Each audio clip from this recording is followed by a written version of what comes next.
अगर आपके पास n positive numbers हैं a1 a2 से an, तो इनका अर्थमेटिक मीन क्या होता है, जल्दी बताओ। That is a1 plus a2 से लेके an बाई n। इनका ज्योमेट्रिक मीन क्या होता है, सारे नंबर्स के प्रोडक्ट की पावर 1/n। इनका यस सर। हार्मोनिक मीन क्या होता है, n upon sum of reciprocal of the number 1/a1 1/a2 से लेके 1/n। ये आपने पढ़ा है ना। तो हम कहते हैं कि जो इनका अर्थमेटिक मीन होता है वो इनके ज्योमेट्रिक मीन से बड़ा होता है, और जो इनका ज्योमेट्रिक मीन होता है वो इनके हार्मोनिक मीन से बड़ा होता है। हार्डली सारे मीन्स इक्वल होते हैं, यानी कि it means a1 a2 a3 dot dot dot an are n positive numbers, then ध्यान रखिएगा n पॉजिटिव नंबर्स होने चाहिए, देन उनका जो अर्थमेटिक मीन आएगा a1 a2 से an तक का सम डिवाइडेड बाई n। उनका जो ज्योमेट्रिक मीन आएगा a1 a2 से an की पावर 1/n। और उनका जो हार्मोनिक मीन आएगा 1/a1 1/a2 से लेके 1/an। वो हमेशा इसी इनइक्वालिटी में आएगा। अगर आपको n पॉजिटिव नंबर्स दिए हुए हैं तो उनके बीच की ये इनइक्वालिटी हमेशा वैलिड होगी। अब हम इसी इनइक्वालिटी का यूज़ करते हुए आगे क्वेश्चंस को सॉल्व करेंगे। अब हम इन्हीं इनइक्वालिटी का यूज़ करते हुए आगे क्वेश्चंस को सॉल्व किया करेंगे। अच्छा, ये याद रखिएगा, ये सारा रिजल्ट वैलिड कब है, जब आपके पास n पॉजिटिव नंबर्स गिवन है। ये सारा रिजल्ट वैलिड तब है जब आपके पास n पॉजिटिव नंबर गिवन है। समझ में आ रहा है कि नहीं। ये सारा रिजल्ट कब वैलिड है, जब आपके पास n पॉजिटिव नंबर्स गिवन है। तो n पॉजिटिव नंबर का अर्थमेटिक मीन उनके ज्योमेट्रिक मीन से बड़ा होता है, और उनका ज्योमेट्रिक मीन उनके हार्मोनिक मीन से बड़ा होता है। अच्छा, तीनों के केस में इक्वलिटी लगी हुई है, तो हम ये कह सकते हैं, इम्पॉर्टेंट बात, कि for n positive numbers a1 a2 a3 dot dot dot an, if arithmetic mean equal to geometric mean equal to harmonic mean, then जितने भी नंबर्स ले रहे हैं आप, a1, जितने भी नंबर्स ले रहे हैं आप, a1 a2 a3, ये सारे नंबर्स आपस में क्या होंगे, बराबर। यानी अगर नंबर्स बराबर होंगे तो इनके बीच में इक्वलिटी होल्ड होगी, और अगर नंबर्स बराबर नहीं होंगे तो इनके बीच में इक्वलिटी होल्ड नहीं होगी। अगर नंबर्स बराबर होंगे तो इनके बीच में आप इक्वलिटी होल्ड करेंगे, और अगर ये नंबर्स बराबर नहीं होंगे तो इनके बीच में इक्वलिटी होल्ड नहीं करेंगे आप। क्या है, मेरी बात समझ पा रहे हैं सब लोग। अगर नंबर्स बराबर होंगे तो आप इनके बीच में इक्वलिटी होल्ड करेंगे, क्लियर है। और अगर ये बराबर नहीं होंगे तो इनके बीच में इक्वलिटी होल्ड नहीं करेंगे। क्लियर हो गया भाई। Yes sir.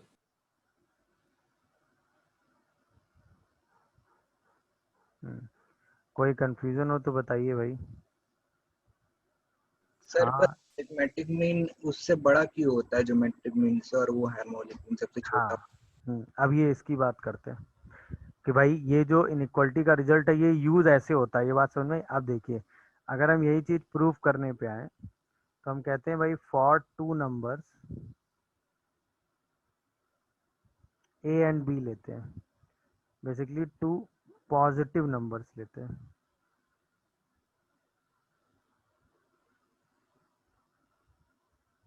A and B, तो उनका अर्थमेटिक मीन कितना होगा, बोलो जल्दी से। उनका ज्योमेट्रिक मीन कितना होगा, और उनका हार्मोनिक मीन कितना होगा। क्या ये बात सब लोग समझ पा रहे हो। अब मुझे यस जरा सर। सोच के जवाब देना कि रूट ए प्लस रूट बी का होल स्क्वायर हमेशा पॉजिटिव होगा कि नहीं? Yes sir. इसमें तो कोई डाउट नहीं है।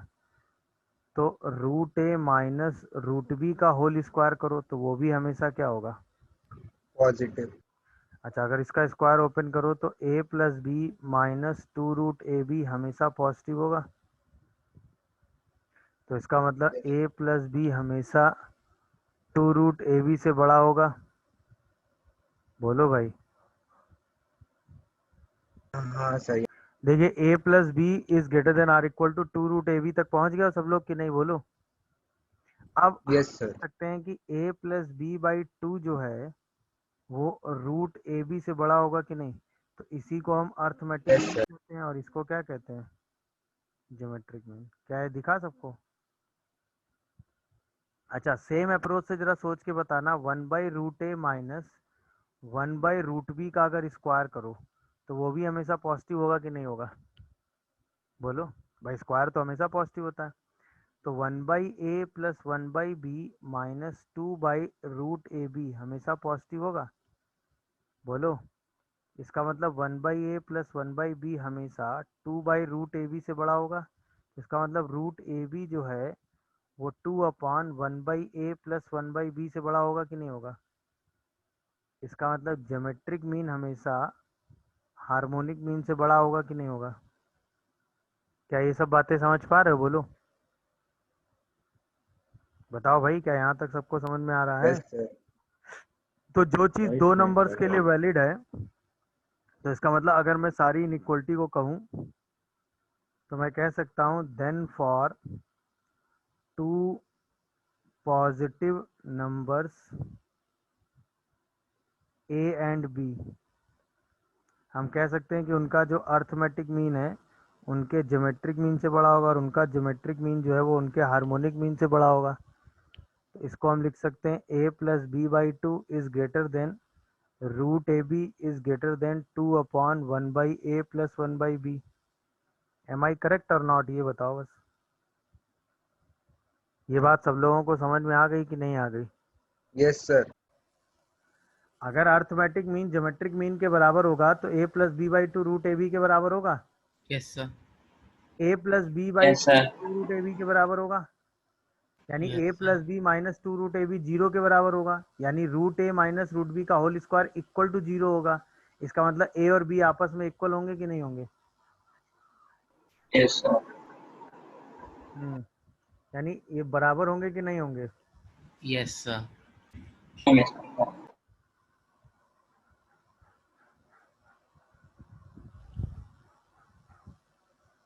हाँ भाई, समझ में आया कि नहीं आया, ये बताइए। आया sir. Yes sir. Yes sir. Yes sir.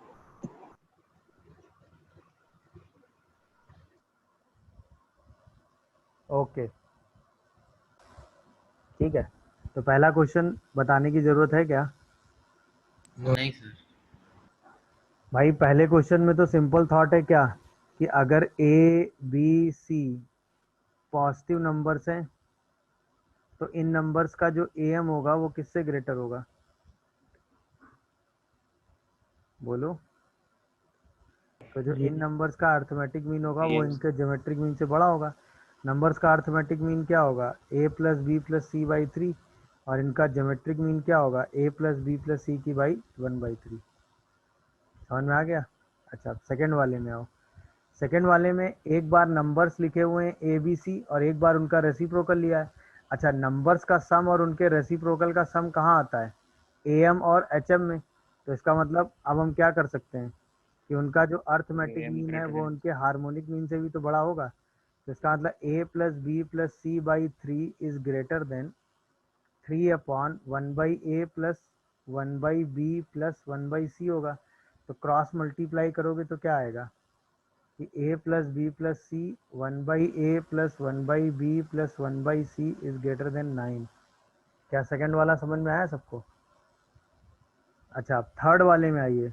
Third वाले में आपको प्रूव करना है कि A plus B B plus C C plus A का जो प्रोडक्ट है वो ग्रेटर है eight times of A B C से। सही है ना? थर्ड वाला ये प्रूव करना है आपको।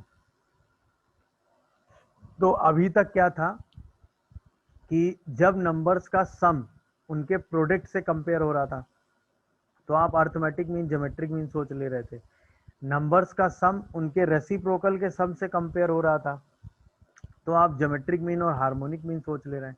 अब क्या है कि दोनों साइड क्या है, प्रोडक्ट और प्रोडक्ट है, तो यहाँ पे भी 3 अलग अलग नंबर है उनका प्रोडक्ट और यहाँ पे भी, तो इसका मतलब प्रोडक्ट और प्रोडक्ट को कंपेयर करने से हम direct A M G M H M तो नहीं लगा सकते नंबर्स में, बट अगर आप ध्यान से देखो तो ए प्लस बी में सम है, तो क्या हम इसको ए बी के प्रोडक्ट से कंपेयर कर सकते हैं, बी प्लस सी में भी सम है तो क्या हम इसको बी सी के प्रोडक्ट से कंपेयर कर सकते हैं, सी प्लस ए में भी सम है तो क्या हम इसको ए सी के प्रोडक्ट से कंपेयर कर सकते हैं, तो हम कह सकते हैं कि A plus B by two जो है वो रूट ए बी से बड़ा होगा, B plus C by two जो है वो रूट बी सी से बड़ा होगा, और C plus A by two जो है वो रूट ए सी से बड़ा होगा। क्या ये बात सबको समझ में आ रही है, बोलो।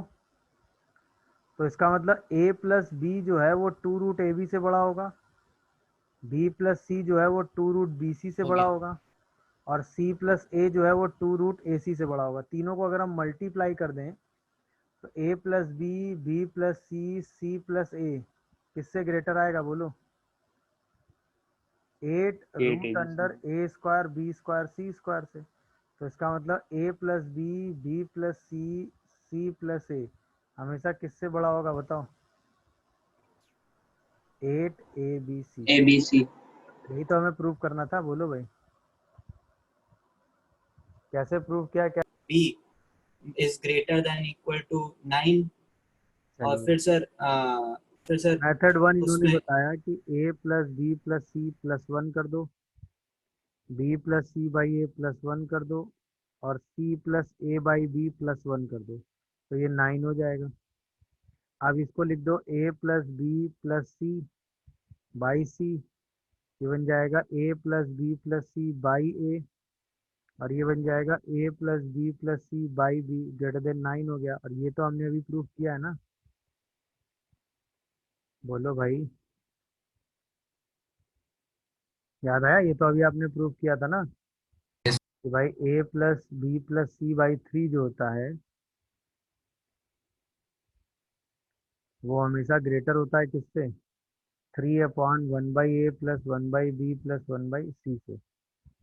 क्या है मेरी बात समझ में आ रही है कि नहीं,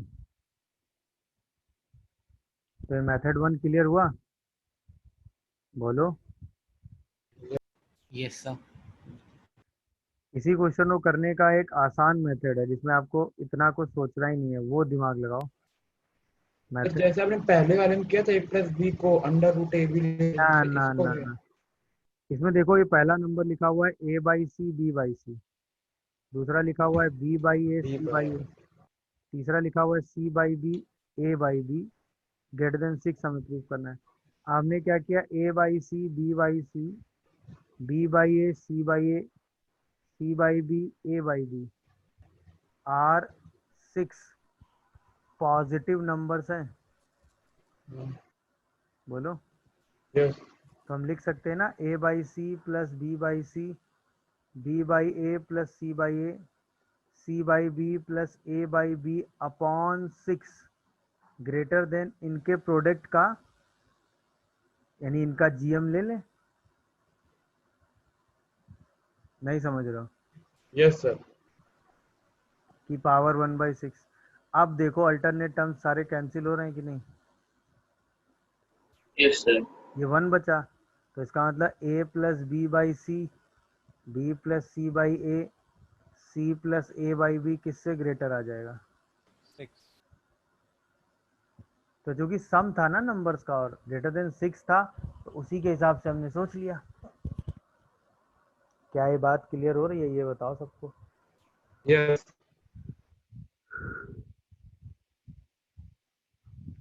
समझ रहे हो कि नहीं भाई, बोलो। यस क्या ये बात सबको समझ में आई, बताइए मुझे, क्लियर हुआ, हाँ या ना। यस सर यस सर तो बस इसी हिसाब से इसको सॉल्व कर दिया हमने, पहुंचेगा। अगर आप ध्यान से देखोगे तो a plus B by two हमेशा रूट ए बी से बड़ा होगा, तो इसका मतलब ए प्लस बी हमेशा two sir root four A root B two C. आएगा। ऐसे ही C plus D by two हमेशा रूट सी डी से बड़ा होगा। तो सी प्लस डी हमेशा टू रूट सी डी से बड़ा होगा। तो इसका मतलब A plus B into C plus D हमेशा four root A B C D से बड़ा होगा। और root A B C D की वैल्यू कितनी दे रखी है बताओ, बोलो। टू टू तो इसका मतलब ये हमेशा फोर रूट टू से ग्रेटर आ जाएगा कि नहीं। और अगर कोई चीज़ हमेशा फोर रूट टू से बड़ी है तो उसकी मिनिमम वैल्यू कितनी होगी, बोलो। 4√2 ही। हाँ, minimum value of A plus B into C plus D कितना होगा आंसर में, फोर रूट टू। क्यों होगा ये फोर रूट टू, समझ पा रहे हो कि नहीं, बोलो। क्यों, क्योंकि ये वैल्यू हमेशा फोर रूट टू से ग्रेटर है, इसलिए आंसर हमेशा फोर बाकी रूट टू वैल्यू आएगा। से बढ़ नहीं रही। इसीलिए हमेशा फोर रूट टू आएगा, क्योंकि ये फोर रूट टू से ग्रेटर दिया है ना, अभी किया है जिसका। हाँ सर, जो भी कर चुके हैं। Very good. मतलब मेथड वन इन्होंने ये बताया कि अगर हम ए बी सी से डिवाइड कर दें, कर चुके हैं ऐसा, पक्का ना। तो ये आ हाँ जाएगा sir. A square B plus C upon A B C, B square C plus A upon A B C, और C square A plus B upon A B C is greater than six आएगा। तो ये बन जाएगा A B plus A C upon B C, ये बन जाएगा B C plus A C upon A B, B C plus A B. B A upon ए सी, और ये बन जाएगा A C plus B C upon A B. ये हमें proof करना है, यही तो है, बोलिए भाई, यही तो कह रहे थे sir greater than equal to. हाँ कि इसको सर। हम A by B plus B C से सी करके A by C plus A by B लिख सकते हैं। इसको हम क्या लिख सकते हैं भाई, B by A plus C by B. और इसको क्या लिख सकते हो, से- C by B plus C by. इसको गलत लिख दिया, बी बाई सी आएगा। बी बाय सी है। इसको लिख सकते हैं C by B plus C by A. अब ये तो अभी हमने प्रूफ किया ही है ना, बोलो। Yes sir. अगर हम क्या करें, A by B, B by C by A, फिर B by A, C by B और A by C are six positive numbers ले लें और इसमें क्या लगा दें, A M greater than G M. तो क्या रिजल्ट आएगा, A by B plus B by C plus C by A plus B by A plus C by B plus A by C is greater than six आ जाएगा। यही हमें proof करना था। तो पहला मेथड तो समझ में आया होगा सबको, बोलिए भाई, पहला यस सर मेथड आ समझ गया। में अच्छा, इसी क्वेश्चन को आप दूसरे मेथड से भी सोच सकते थे, बताऊं कैसे। अगर आप इस पूरे नंबर्स को मल्टीप्लाई करके लिखते तो ये लिखा था A square B plus A square C, B square C plus B square A, और C square A plus C square B लिखा है। और यही आपको सिक्स ए बी सी बताना है। अच्छा, आपको पावर सिक्स लेनी होगी क्योंकि छः नंबर है। अब देखो ए की पावर क्या है, ए स्क्वायर ए और ए, तो टोटल ए की कितनी पावर है, सिक्स। ऐसे बी स्क्वायर अगर मल्टीप्लाई करोगे तो बी की भी टोटल कितनी पावर मिल रही है आपको, सिक्स। ऐसे ही सी को अगर मल्टीप्लाई करोगे तो सी की भी टोटल कितनी पावर मिल रही है, सिक्स। तो इसका मतलब हम सीधा सीधा यही ले लेना, A square B, A square C, B square C, B square A, C square A C square B are 6 positive numbers ले लें और फिर इसी में क्या यूज़ कर लें, पॉजिटिव को मल्टीप्लिकेशन से कंपेयर करना है तो A M greater than G M use कर लें। तो क्या आएगा बताओ, A square B A square C B square C B square A C square A C square B whole divided by 6 greater than or equal to A की power 6 B की power 6 C की power 6 की power 1/6। तो यहीं से A square B plus C B square C plus A C square A plus B greater than or equal to 6 आ जाएगा कि नहीं? हाँ या ना में जवाब दो, क्या सही लिखा है मैंने? बोलो भाई, क्या ये बात सबको समझ में आ रही है? Yes sir. किसी को कोई कंफ्यूजन आ रहा हो तो बताएगा मुझे।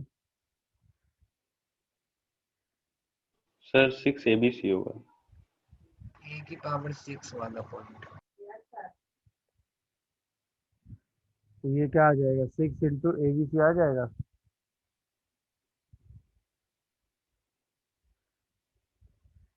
क्यों ए बी सी क्यों आएगा यार, ए बी सी, अच्छा हाँ 6 ए बी सी आएगा, yes sir. A B C बचा रहेगा ना एक। समझ गए कि नहीं भाई, ये बताओ पहले भाई। अगर हम ये कहें कि x पॉजिटिव है तो x and 1/x both positive होंगे कि नहीं? Yes sir. और इसमें हम क्या यूज कर सकते हाँ हैं सर। बताओ? AM और PM। हाँ, तो इसका मतलब हम कह सकते हैं कि इसका मतलब ए एम हमेशा जी एम से बड़ा होगा। x प्लस 1/x/2 हमेशा root under x into 1/x से बड़ा होगा। तो यहाँ से x प्लस 1/x हमेशा क्या आ जाएगा, 2 से ग्रेटर। 2 से बड़ा। मतलब अब ये बहुत इंपॉर्टेंट रिजल्ट है एक्चुअली, ये बहुत इंपॉर्टेंट रिजल्ट है। मतलब इंपॉर्टेंट इसलिए है कि अगर एक क्वांटिटी a है जो कि पॉजिटिव है तो a प्लस 1/a हमेशा 2 से बड़ा होता है। a प्लस 1/a हमेशा किससे बड़ा होता है, 2 से। समझ में आया कि नहीं? जैसे फॉर एग्जांपल 2 की पावर x पॉजिटिव होता है कि नहीं, सोचो, for all x। Yes. x कुछ भी रखो, 2 की पावर x हमेशा क्या होता है, पॉजिटिव। तो बताओ 2 की पावर x प्लस 1/2 की पावर x हमेशा किससे बड़ा होगा, बोलो? 2 से रिपीट करो। 2 से। 2 से 2 से सर 2 से। होगा कि नहीं होगा? कोई कंफ्यूजन हो तो बोलो। मतलब ऐसी कोई भी क्वांटिटी आपके सामने आ जाए जो हमेशा पॉजिटिव हो रही हो, जो हमेशा क्या हो रही हो, पॉजिटिव हो रही हो, तो इसका मतलब वो और उसका रेसिप्रोकल दोनों का सम हमेशा किससे बड़ा आएगा, 2 से। मतलब वो क्वांटिटी और उसके रेसिप्रोकल का सम हमेशा किससे बड़ा होगा, 2 से। क्या ये बात हम लोग समझ पाए, ये बताओ। अब इसका एज ए रूल है। हाँ, मतलब ये एज अ रूल हम यूज़ कर सकते हैं कि अगर एक क्वांटिटी हमेशा पॉजिटिव है तो वो और उसके रेसिप्रोकल का सम, बस याद रखिएगा वो क्वांटिटी हमेशा पॉजिटिव होनी चाहिए, वो Yes, sir. क्वांटिटी निगेटिव नहीं होनी चाहिए, क्योंकि तब ये रिजल्ट वैलिड नहीं है। अगर वो क्वांटिटी हमेशा पॉजिटिव है तो वो क्वांटिटी और उसके रेसिप्रोकल का सम हमेशा किससे बड़ा होगा, 2 से। या हम ऐसा कहें 2 की पावर x प्लस 1/2 की पावर x की मिनिमम वैल्यू क्या होगी, क्या होगी भाई? 2। यानी वो क्वांटिटी और उसके रेसिप्रोकल के सम की मिनिमम वैल्यू कितनी होगी, 2। 2। समझ रहे हो कि नहीं भाई? Yes, sir. Very good. अब हमें इसमें प्रूव करना है सेकंड वाला। Yes. अच्छा, अब हमने ये पढ़ा है कि भाई हम ये रिजल्ट केवल तब लगा सकते हैं जब x पॉजिटिव हो, बट आपका x कैसा है, Negative है sir. नेगेटिव है। तो इस रिजल्ट को प्रूव करने के लिए अगर मैं ऐसा करूं आपसे, मैं कह दूं x को मान लो -p, तो p हमेशा पॉजिटिव होगा कि नहीं, क्योंकि माइनस मल्टीप्लाई करेंगे तो Yes. निगेटिव हो जाएगा, होगा कि नहीं, ये बताओ। अच्छा, अब अगर p हमेशा पॉजिटिव होगा तो p प्लस 1/p हमेशा 2 से बड़ा होगा, बोलो? ये तो अभी प्रूफ किया। क्या हम p को -x रख सकते हैं, तो x प्लस -x हमेशा -2 से छोटा आ जाएगा कि नहीं? क्या ये बात समझ पाए मैंने जो कर दिया? सर मतलब अगर x पॉजिटिव है तो x plus one by x हमेशा 2 से बड़ा होगा, 2 के बराबर होगा अगर, तो ये तभी होगा जब ये दोनों नंबर बराबर हो, यानी x पॉजिटिव में 1 हो। अगर ये निगेटिव है तो x plus one by x हमेशा -2 से छोटा होगा, यानी इसकी मैक्सिमम वैल्यू -2 होगी, वरना इससे छोटी होगी। और अगर ये -2 के बराबर हुआ तो ऐसा सिर्फ तभी होगा जब x -1 के बराबर। क्या भाई, ये तो सबको समझ में आया होगा ना कि a की पावर n और c की पावर n ये पॉजिटिव नंबर्स होंगे कि नहीं? Yes sir. तो इसमें हम क्या लगा सकते हैं? a की पावर n c की power n by 2 is greater then ac की पावर n बाई 2। यहाँ तक तो हम पहुँच गए। बोलो भाई, क्या ये बात सबको समझ में आई यहाँ तक जहाँ तक हम पहुँचे हैं? बोलो। बट यार हमें तो कंपेयर करके b लाना था और यहाँ पे तो ac आ गया, तो ये तो अभी हमें और भी कुछ काम करना होगा। अच्छा, abc hp में दिए हुए हैं, तो जरा abc अगर hp में है, abc किस में है भाई? hp में। तो b को हम कह सकते हैं harmonic mean of a and c। क्या ये बात समझ पाए?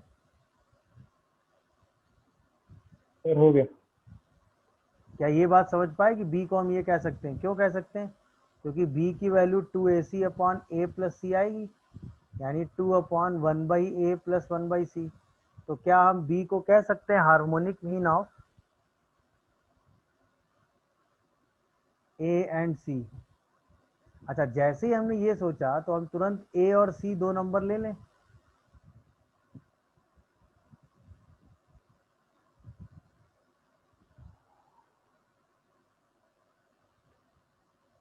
बोलो। और उसके हिसाब से हम क्या करें?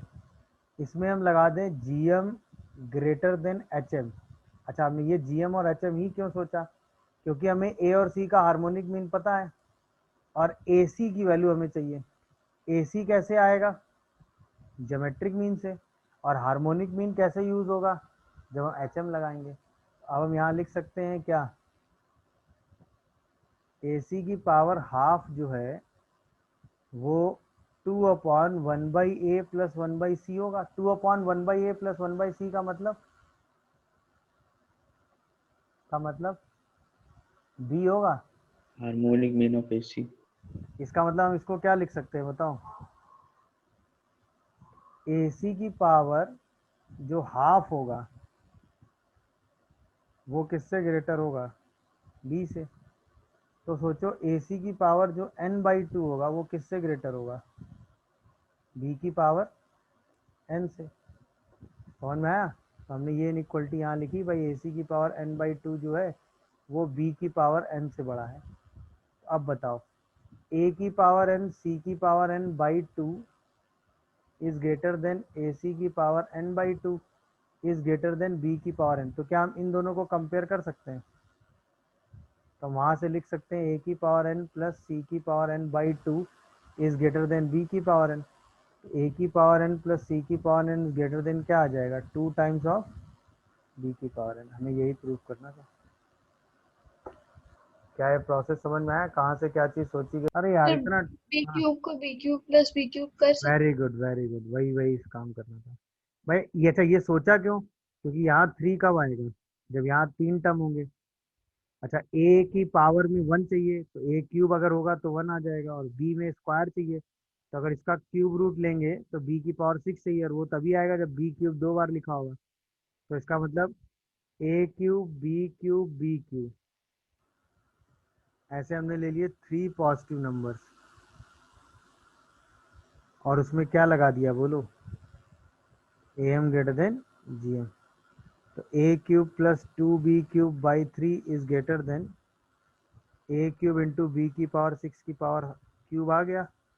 तुरंत यहाँ से आंसर क्या आएगा? a cube plus 2b cube is greater than 3 times of A B square. क्या ये बात समझ पा रहे हो? नहीं समझ पा रहे हो?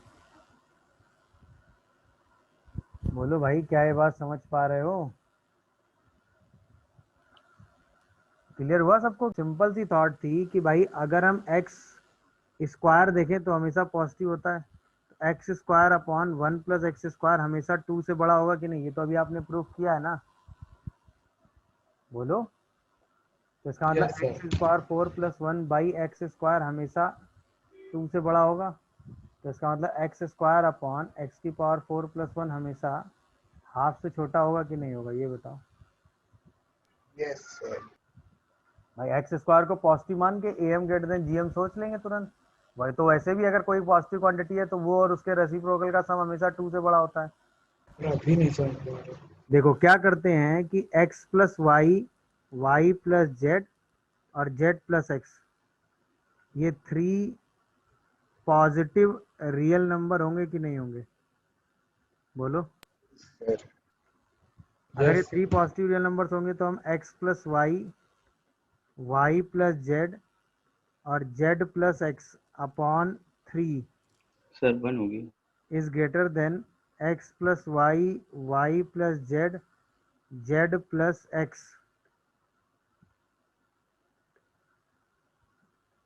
की पावर 1/3 लिख दें, कोई problem? am greater than gm लगा के, हाँ या ना? यहाँ से बन गया 2 times of x + y + z/3, और ये बन गया x + y, y + z, z + x की पावर 1/3। अब x + y + z हमें 3 दिया हुआ है, तो 2 की पावर 3 कर दो, तो ये x + y, y + z, z + x आ गया, हाँ या ना में जवाब दो भाई। तो हमने क्या प्रूव कर लिया कि x + y, y + z और z + x हमेशा किससे छोटा है? 8 से। तो इसका मतलब मैक्सिमम वैल्यू कितनी होगी?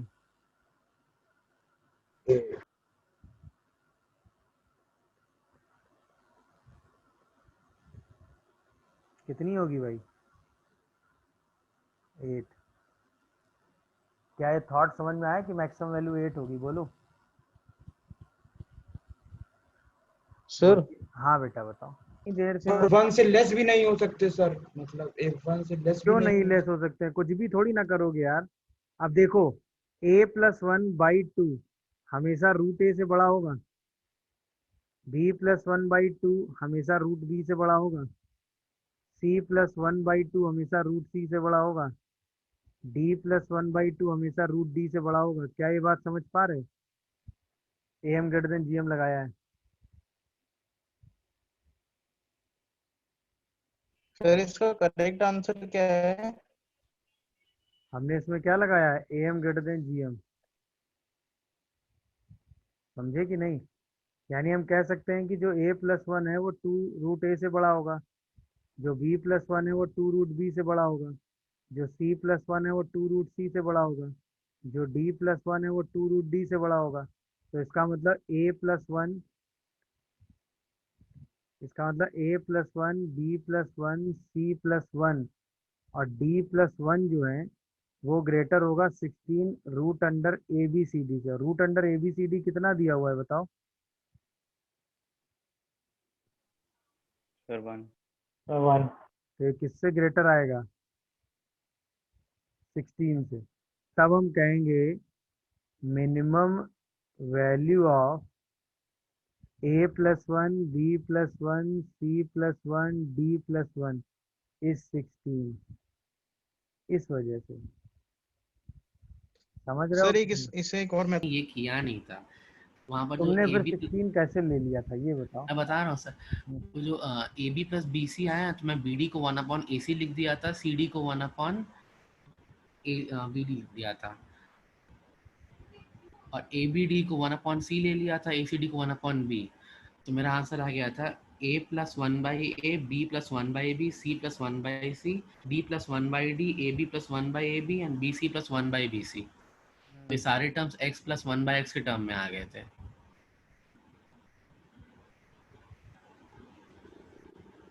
सारे टर्म्स 1 प्लस सारे टर्म सर x+1/x के टर्म में आ गए थे 8 टाइम्स।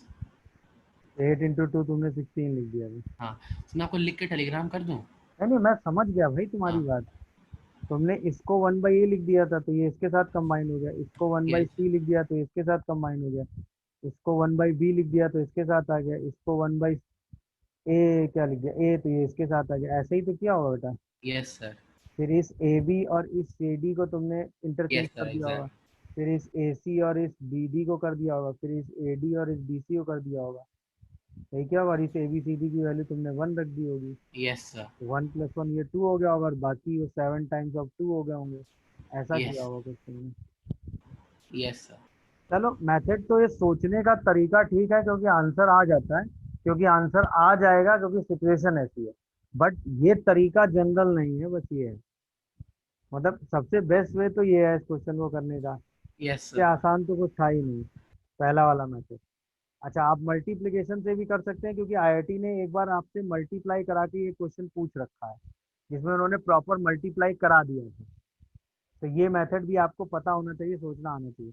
तुमने जो सोचा है वो इस क्वेश्चन में लग सकता है क्योंकि टर्म्स ABCD का प्रोडक्ट 1 दिया हुआ है, इसलिए तुमने जो यस सोचा सर है वो 1 दिया मेथड हुआ इसमें है। लिया इसलिए लग सकता है क्योंकि इन सब का प्रोडक्ट 1 दिया है, अदरवाइज वो मेथड भी वेस्ट हो जाता है। समझ गए?